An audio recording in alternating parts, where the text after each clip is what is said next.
Lorsque les sols et l'environnement manquent d'eau, on parle de sécheresse. Elle peut diminuer ou détruire les récoltes, affecter les animaux en diminuant leur fourrage ou en détruisant leur milieu naturel. La sécheresse peut également perturber les activités industrielles gourmandes en eau. L'industrie du papier, par exemple, a besoin de grandes quantités d'eau pour la production, tandis que les centrales nucléaires ont besoin d'eau pour le refroidissement. Le manque d'eau chronique peut même assécher des lacs comme la mer d'Aral, qui a diminué de moitié en 40 ans.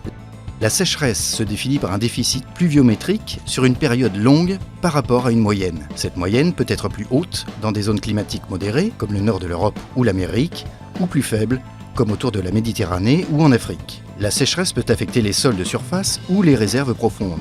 Dans le premier cas, on parle de sécheresse météorologique. Le manque de pluie affecte les cultures et dégrade les récoltes.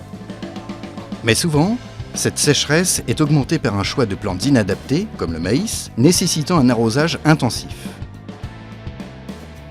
Des techniques agricoles, comme les monocultures de très grande surface, peuvent également influencer négativement l'équilibre en favorisant l'évaporation rapide.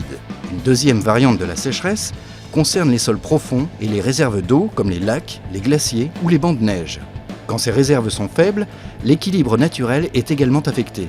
Ceci peut arriver même avec des précipitations normales ou fortes, quand le sol n'est plus assez perméable ou quand les eaux sont détournées suite à des interventions humaines. La sécheresse n'est donc pas un phénomène climatique objectif. C'est une notion relative entre la disponibilité et la demande en eau augmentée par l'homme, son agriculture et son bétail.